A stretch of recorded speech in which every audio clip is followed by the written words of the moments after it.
జిల్లా కలెక్టర్లతో పురపాలక శాఖ మంత్రి కేటీఆర్ సమావేశమయ్యారు. పట్టణ తాగునీటి వనరుల ఆడిట్ చేసుకోవాలన్న మంత్రి రాష్ట్రంలోని అన్ని పట్టణాలు, నగరాలను పరిశుభ్రంగా మార్చే లక్ష్యంతో ప్రణాళికలు ప్రారంభించుతున్నట్లు తెలిపారు.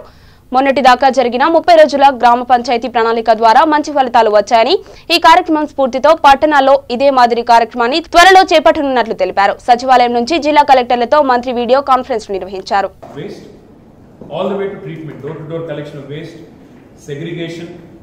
ట్రాన్స్పోర్టేషన్, దాంతో పాటు డంప్ యార్డ్ తీసుకెళ్లడం, మళ్ళీ డంప్ యార్డ్లో కూడా మనకి కొన్ని చోట్ల డ్రై రిసోర్స్ సెంటర్లు, కంపోస్ట్ యార్డ్లు, ఆ మాదిరిగా మొత్తం ఎండ్ టు ఎండ్ కలెక్షన్ నుంచి మొదలు పెడితే ట్రీట్మెంట్ వరకు, వేస్ట్ మేనేజ్మెంట్ వరకు మొత్తం చేయాల్సిన బాధ్యత మన మీద ఉంది.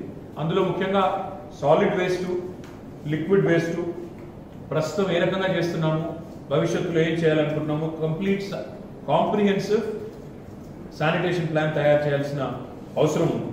ఉన్న సిబ్బంది ఎంతమంది ఉన్నారు, మెన్ ఎంత, మెటీరియల్ ఎంత ఉన్నది, వెహికల్స్ ఏమున్నాయి, ఇతరత్రా మనం ఏర్పాటు చేయాల్సిన వసతులు కానీ ఏమున్నాయి, ఏమి లేవు, ఇవన్నీ కూడా సమగ్రంగా అధ్యయనం చేయాల్సి ఉంటుంది. కాబట్టి each and every collector for each and every action plan.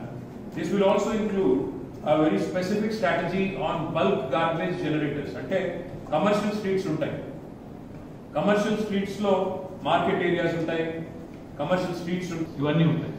ఈ కాకుండా మనం డోర్ టు డోర్ సేకరించే మున్సిపల్ వేస్ట్, సాలిడ్ వేస్ట్ ఒకటి అయితే ఇంకో 2 రకాల వేస్ట్ కూడా మనకు పట్టణాల్లో ఉత్పత్తి అవుతుంది.